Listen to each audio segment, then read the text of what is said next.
సాధారణంగా director Ram Gopal Varma social మీడియాలో ఎంత యాక్టివ్గా ఉంటారో చెప్పనక్కర్లేదు. ఎప్పటికప్పుడు ప్రతి చిన్న విషయం గురించి తనదైన స్టైల్లో స్పందిస్తుంటారు. తాజాగా గ్లోబల్ మ్యూజిక్ ఐకాన్ దివంగత king of pop Michael Jackson గురించి ఆయన వేసిన ట్వీట్ నెట్టింటా వైరల్ అవుతోంది. ఇటీవల విడుదలైన ఈ చిత్రానికి మంచి రెస్పాన్స్ వస్తోంది.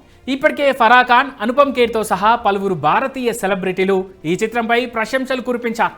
కాగా మైకేల్ జాక్సన్ బయోపిక్ మైకేల్ చూసిన తర్వాత ఆర్జీవీ ఎమోషనల్ అవుతూ ఇన్స్టాగ్రామ్లో ఒక భావోద్వేగభరితమైన నోట్ను పంచుకున్నారు. అందులో తనకు మైకేల్ పై ఉన్న అభిమానాన్ని చాటుకున్నారు. 2009 జూన్ 25న మైకేల్ జాక్సన్ మరణించిన ఆ చేదు జ్ఞాపకాన్ని వర్మ గుర్తు చేసుకున్నారు. నాకు మైకేల్ అంటే అసహ్యం.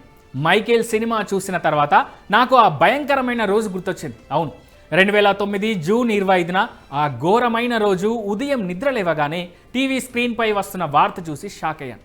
మొదట అదొక పీడకల అనుకున్నాను. ఇలాంటి దారుణమైన కళ నాకు ఎందుకు వస్తుందని భావించాను. కానీ టీవీలో స్క్రోలింగ్ మారుతూనే ఉంది. వేరే ఛానల్స్ మార్చి చూసినా అందరూ అదే గంభీరమైన స్వరంతో జాక్సన్ మరణ వార్తను చదువుతున్నారు. అప్పుడే నమ్మశక్యం కాని నిజం జరిగిపోయిందని నాకు అర్థమైంది. మైకేల్ జాక్సన్ చనిపోవడం వల్ల అతను కూడా మనలాంటి సాధారణ మనిషి అని నాకు తెలిసి వచ్చింది. అలా అర్ధాంతరంగా చనిపోయినందుకే నాకు అతడిపై కోపం, ద్వేషం అంటూ వర్మ ఎమోషనల్ ట్వీట్ చేశారు.